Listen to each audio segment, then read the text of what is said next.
Oh man. All right. Running backs, top five. So I got Saquon Barkley number one, then Derrick Henry, Christian McCaffrey, Josh Jacobs, and Travis Etienne. Yeah, I got Saquon number one, McCaffrey two, Henry three, ETN four, and Kenneth Walker the third, number five. Nice. Not leaving him out the top five anytime It's a soon. good running back week. Like, between Barkley, Henry, McCaffrey, they ETN, all have yeah. massive projections right now. Massive. Yeah. Okay, who are you high on? So I'm high on James Conner. He's my RB19 right now. The consensus is RB24. He finally returned from his rib injury, and he honestly returned to his full-time role, but he only saw 7 carries because the Cardinals were trailing for a lot of that game. And I thought Benjamin may eat into his receiving usage even once Conner returned, but that was not the case. Conner had a season high 66% routes run rate.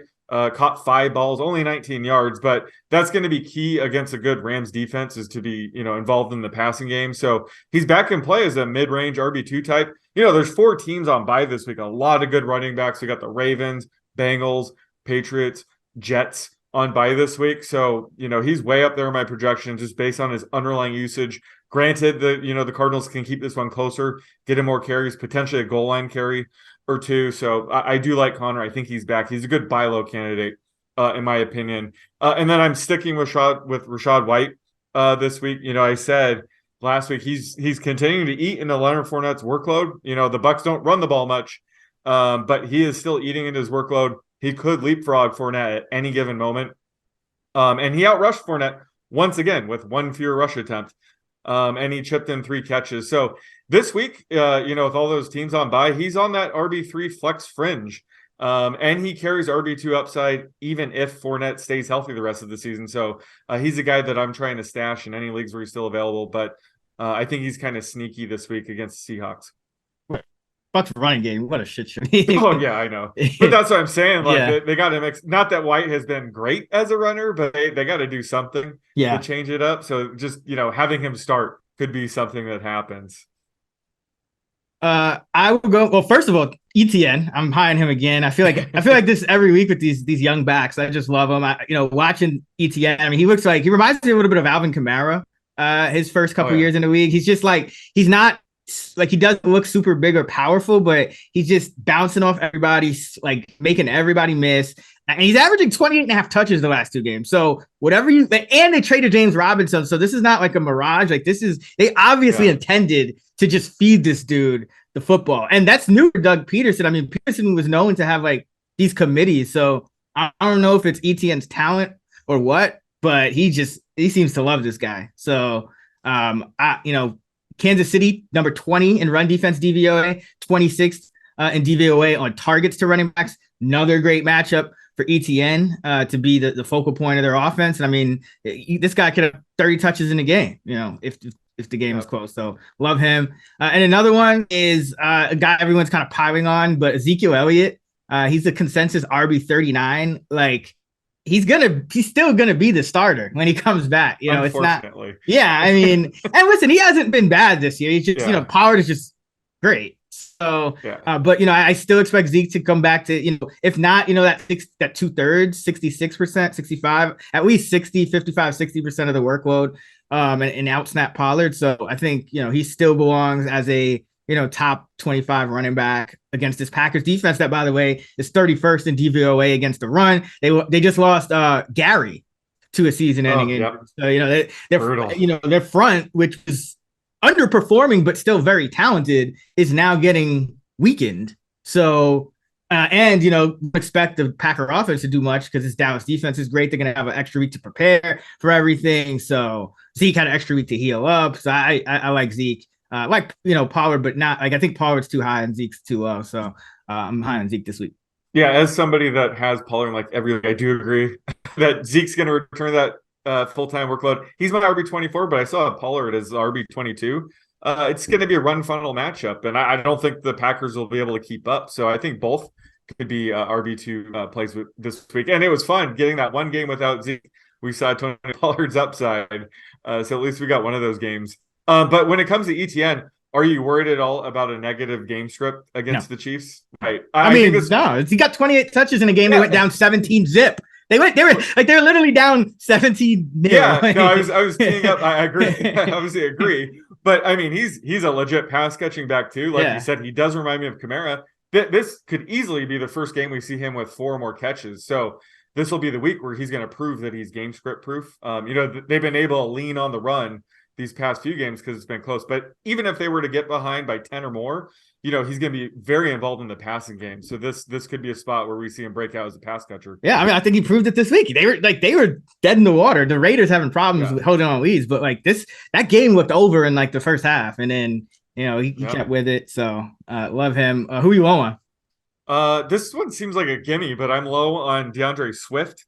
He's my RB 33. The consensus has him RB 19. I don't know what game they were watching, but he was expected to be limited last week, and he was. He only saw 2 carries. He only saw 27% routes run rate.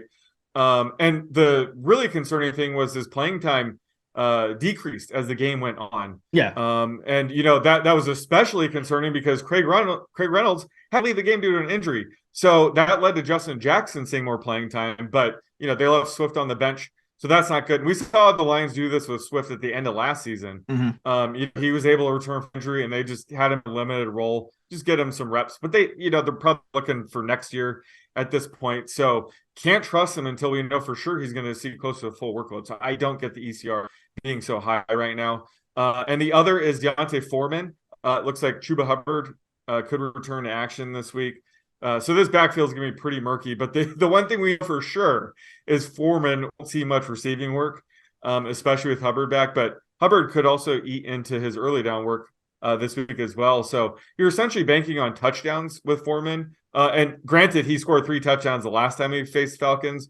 However, this is the Panthers offense we're talking about, so they're not going to be able to set him up with too many goal line ops, going forward. So they have a team total of 20.5 this week. I'm not buying him as a mid-range RB2. The consensus is RB17 right now. I have him as more of a, RB2, RB3 fringe at RB26. So he's sort of a, touchdown or bust kind of guy for me right now. Yeah, I mean, it's tough. Yeah, because the use last week, I mean, the game got out of hand so quickly that it's tough to know. It is a short week, so it's tough. But I think the Panthers themselves will rebound against the Falcons. But yeah, it's tough to put them up that high. But they were getting your boy Blackshear involved. Yeah, I mean, that game was Spencer over. Brown. It's just I know the blowout had a lot to do with it, but they're they already know what they have at Foreman. They're just trying to see what they got in that backfield. So that it's all bad for Foreman, I think, going forward.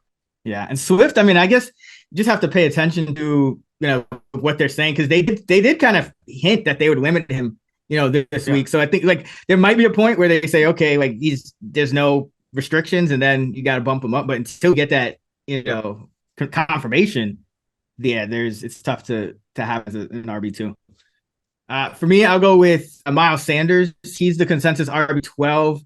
I think that's too high. Obviously, last week, great matchup for him. He was right in that same spot, like RB12, going against the Texans, who are the worst run defense in the league. Now you're playing the Commanders, who are the second best run defense in the league. And, that's just a completely different matchup because Sanders is not really getting much work in the passing game. And we saw, Dalvin Cook didn't have a great game on the ground, but he caught that touchdown at near the end of the game that saved his value. But Sanders, he's not really going to give you that. It's going to be more of Kenneth Gainwell's role. So I think, top 12, RB1 this week for Sanders is, yes, they're a home favorite, big team total, but I just don't think this is the best matchup for him. And then Tony Pollard, RB13, you already talked about him. You should be in the 20s, but RB13 is a bit much. Like, again, I still think Zeke is going to outsnap him in this matchup. And Raheem Mostert, he's the consensus RB23. He actually had a 50-50 carry split with Jeff Wilson Jr. in Wilson Jr.'s first game, and Wilson Jr. ran more routes than Mostert. So remember, Mike McDaniel knows Wilson and Mostert from their days in San Francisco. So this might be, I kind of said it, Mostert probably will be seeing a reduced role going forward. I think I said that last week or whenever the trade happened last week. Yeah. And, it already has come to fruition.